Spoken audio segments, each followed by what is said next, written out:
Online രജിസ്ട്രേഷനുള്ള പേജിൽ ആദ്യ ഭാഗത്ത് അത്ലറ്റിൻ്റെ പേര് നൽകുക.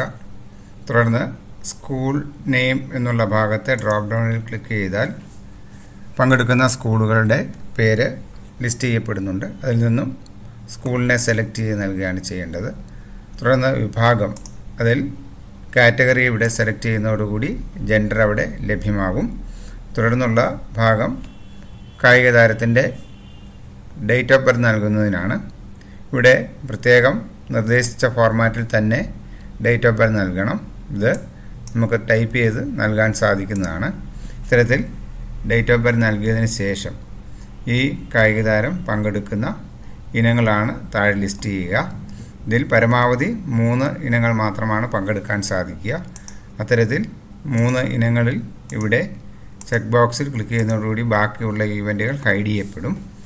ഈ ഈവൻ്റ് അല്ല പങ്കെടുക്കേണ്ടതെങ്കിൽ അതിൽ മാറ്റിയതിന് ശേഷം പുതിയ ഈവൻ്റ് നൽകാൻ സാധിക്കും. പരമാവധി 3 ഇനങ്ങൾ മാത്രമേ വ്യക്തിഗത ഇനമായി പങ്കെടുക്കാൻ സാധിക്കൂ. തുടർന്ന് റിലേ മത്സരത്തിൽ പങ്കെടുക്കുന്നുണ്ടെങ്കിൽ ഇവിടെയും ടിക്ക് ചിഹ്നം നൽകുക. ഇത്രയും ചെയ്തതിന് ശേഷം അത്ലറ്റിനെ ചേർക്കുക, അല്ലെങ്കിൽ ആഡ് അത്ലറ്റ് എന്നുള്ളതിൽ ക്ലിക്ക് ചെയ്യുന്നതോടുകൂടി ഈ അത്ലറ്റിൻ്റെ വിവരങ്ങൾ താഴെ ലിസ്റ്റ് ചെയ്യപ്പെടും. തുടർന്ന് നമുക്ക് ഈ കുട്ടിയെ എഡിറ്റ് ചെയ്യുന്നതിനോ ഈവൻ്റ് മാറ്റുന്നതിനോ ഒക്കെ സാധിക്കുന്ന ഓപ്ഷനാണ്. അങ്ങനെ ക്ലിക്ക് ചെയ്ത് കഴിഞ്ഞാൽ ഇവിടെ അപ്ഡേറ്റ് പാർട്ടിസിപ്പൻ്റ് എന്നുള്ളത് ക്ലിക്ക് ചെയ്താൽ മതിയാകും. അപ്ഡേറ്റ് ചെയ്ത് പുതിയ ഇനങ്ങൾ ഇവിടെ ആഡ് ചെയ്യപ്പെടും. ഈ ഒരു കായിക താരത്തെ ഡിലീറ്റ് ചെയ്യുന്നതിന് ഈ കാണുന്ന ഡിലീറ്റ് ഓപ്ഷൻ ഉപയോഗിക്കാവുന്നതാണ്. തുടർന്ന് PDF ഫയൽ ജനറേറ്റ് ചെയ്യാനായി ബട്ടണിൽ ക്ലിക്ക് ചെയ്യാം.